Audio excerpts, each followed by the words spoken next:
Oke, selamat sore untuk para petani walet. Selamat jumpa dengan saya dari Dewata Walet Simpang Raya. Untuk kali ini saya ingin memberikan sedikit informasi tentang apabila ada petani walet yang ingin membangun gedung baru ataupun gedung yang zong ya. Mungkin ini masukan agar petani walet dapat mempertimbangkan untuk membangun gedungnya seperti apa, seperti itu. Jadi untuk membangun gedung baru itu ada yang harus kita perhatikan ya. Yang pertama itu adalah lokasi ya, lokasi yang tempat kita bangun gedung walet tersebut. Lokasi itu minimal harus ada populasi waletnya. Apalagi nih kalau seandainya lokasi dia persaingan itu sangat sulit sekali sebenarnya untuk kita bisa bersaing. Apalagi gedung-gedung yang sebelumnya adalah gedung-gedung yang sudah berumur tahunan ya, jadi mereka punya keunggulan di situ karena sudah memiliki populasi. Jadi kalau misalnya kita bangun di tempat yang belum ada gedung walet, yang pertama harus kita pikir adalah populasi walet. Kita perhatikan di sekitaran wilayah yang kita ingin bangun gedung walet, apakah ada burung walet atau tidak. Kita bisa gunakan suara ceklok untuk mengecek terlebih dahulu ya. Kita bisa gunakan speaker seperti biasa, speaker biasa aja bisa kok untuk mengecek apakah ada burung walet atau tidak menggunakan suara ceklok. Suara ceklok banyak ya di YouTube. Apabila kita hidupkan suara ceklok dan ternyata banyak walet yang berdatangan, ya berarti ada populasi walet di sekitar situ. Terus yang kedua, lokasi terutama untuk depan LMB ya. Untuk depan LMB itu diwajibkan lokasi yang agak sedikit lapang, bisa 50-100 meter ke depan itu lokasi lapang ya. Jangan nanti depan LMB ada pohon kelapa, pohon apapun yang besar-besar yang menutupi LMB. Jadi burung tidak bisa bermanuver. Selain itu, burung juga tidak dapat mendengar dari SP yang kita pasang di situ, seperti itu. Sebagus apapun gedungnya, kalau lokasinya tidak mendukung, perkembangannya sangat lambat atau bahkan bisa zong, seperti itu.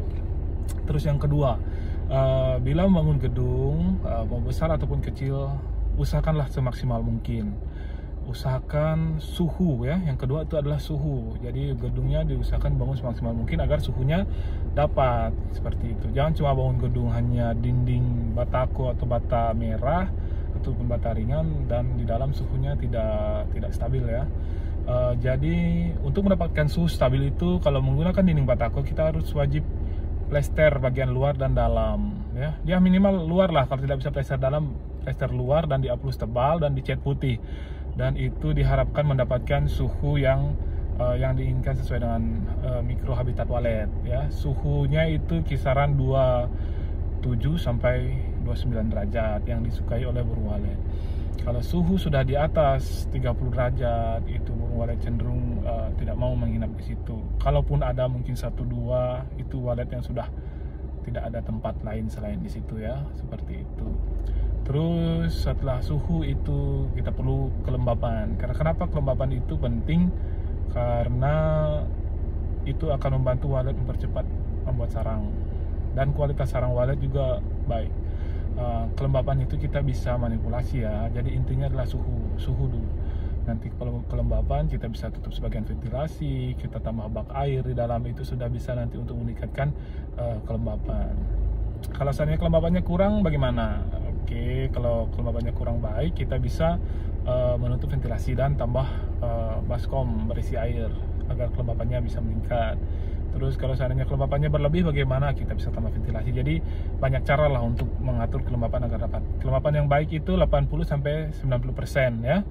90%. Di atas 80% kelembapannya terlalu tinggi. Itu bisa menyebabkan berjamurnya papan sirip. Itu yang pertama. Yang kedua, kualitas sarang jadi tidak baik karena kualitas sarang kan kuning dan bahkan dia tidak agak kenyal ya, lembut-lembut seperti itu. Jadi kalau terlalu lembab juga tidak baik, seperti itu. Terus yang ketiga itu adalah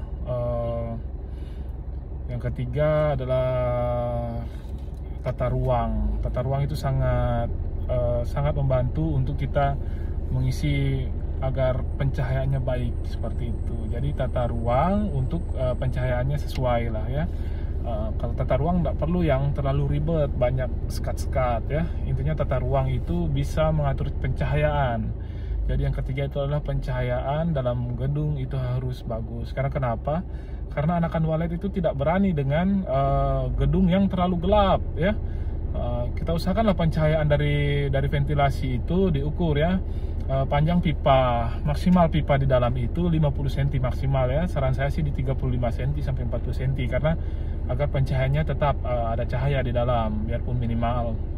Terus untuk sekatnya itu cukup untuk menutupi cahaya langsung dari lar ya, dari LMB masuk ruang putar. Dari lar itu kita sekat di situ untuk pencahayaannya agar tidak terlalu besar ya cahaya yang masuk ke dalam ruang inap, karena itu berpengaruh juga ya. Jadi sudah lokasi, suhu, kelembapan, dan pencahayaan ya, itu yang paling penting diperhatikan di gedung-gedung walet baru ataupun gedung walet yang zong ya. Yang kelima ini adalah suara ya, SP ya. Ternyata SP ini bukan nomor satu ya. Jangan nanti para petani walet sudah membeli SP yang bermahar, harganya mahal ya, inap untuk SI juga, untuk ST juga, paketan sampai bahkan puluhan juta, tapi tidak didukung dengan yang saya jelaskan pertama tadi, seperti lokasi, baru suhu, kelembapan, dan pencahayaan. Saya jamin 100% tidak akan ada perkembangan gedung waletnya, biarpun SP siapapun yang digunakan. Seperti itu. Mungkin walet respon masuk tapi tidak menginap ya. Karena apa? Karena dia untuk mikro habitatnya belum terpenuhi seperti itu. Jadi yang paling penting adalah 4 tadi. Yang kelima adalah baru SP ya. SP dan setting suara dalam ya, suara inap paling penting. Dan kalau untuk suara panggil gampang, intinya setting kita dapat burung sudah keluar masuk LMB, itu berarti settingannya sudah bagus. Dan untuk suara dalam kita setting jangan terlalu bising untuk telinga kita ya, karena kalau terlalu bising juga walet tidak betah untuk tinggal di dalam. Jadi walet lebih suka suara yang pas ya, yang sedang-sedang, tidak terlalu bising seperti itu. Jadi jangan terlalu setting suara terlalu kencang sekali untuk di suara inap seperti itu. Jadi itu dari sudah lokasi, suhu, kelembapan, pencahayaan, dan terakhir adalah suara. Itu untuk gedung baru. Untuk gedung yang zong juga kita kembali ya, kita harus perhatikan apakah memang di gedung kita itu ada populasi atau tidak. Itu yang pertama. Terus yang kedua, apakah gedung kita suhunya sudah bagus atau belum. Terus yang ketiga, kelembapan. Terus yang keempat tadi sama, itu adalah pencahayaan. Kalau ada di antara itu yang belum terpenuhi, tolong perbaiki itu dulu. Setelah itu baru untuk suara ya. Tata ruang mau dibikin sebagaimanapun seperti yang sudah di-share banyak di YouTube, tapi kalau seandainya suhunya belum dapat, saya yakin tidak akan ada burung menginap, tetap akan zong ya. Intinya kita harus cari tahu masalahnya saja dulu ya. Masalahnya apa? Apakah suhu? Beli saja alat pengukur suhu, itu banyak ya dijual di online. HTC itu ya harganya murah, cuma 50.000. Kalau kita tingginya 3 tingkat, kita beli 3 per lantai, kita lihat, kita koreksi suhunya apakah sudah terpenuhi atau belum. Yang tidak terpenuhi yang di mana, kira-kira masalahnya apa, seperti itu. Kalau untuk suhu, untuk suhu kalau paling sering itu kita menggunakan RBW yang seng. Di bawah seng itu wajib dipasang aluminium foil. Kita pasang aluminium foil, di atas plafon kita pasang styrofoam ya. Kalau misalnya plafonnya di atas, kalau menggunakan papan, jadi wajib kita pasang styrofoam agar suhunya dapat. Kalau seandainya seng langsung papan, otomatis lantai paling atas akan panas sekali. Pasti burung enggan untuk menginap di sana seperti itu. Jadi harus perhatikan ya, selain tadi tembok harus di plester dan di aplus tebal dan diwarnai putih. Dari atas juga kita butuh aluminium foil dan styrofoam ya, agar suhu stabil di dalam, jadi semua lantai dapat terisi. Jadi paling penting adalah itu. Ada juga yang menggunakan paranet ya untuk suhu. Paranet kalau menurut saya tidak terlalu rekomendasi ya untuk paranet, karena itu bisa menyebabkan salah satu media agar bisa hama masuk ya, seperti toke, seperti ular ya. Itu gampang sekali masuk melalui paranet itu. Jadi saran saya lebih baik maksimalkanlah dengan plester dan di aci, aplus, tebal, dan dicat warna putih agar suhunya stabil di dalamnya. Jangan kita hanya bikin RBW maksudnya seadanya saja ya. Kemungkinan kalau tidak ada persaingan di situ mungkin ya, mungkin walet tetap akan tinggal biarpun hanya dinding batako ya, atau dinding bata merah tanpa diplester ya, tanpa dipoles. Mungkin burung akan tetap inap kalau tanpa persaingan. Tapi kalau persaingannya banyak, sudah pasti kita akan ketinggalan di situ, seperti itu.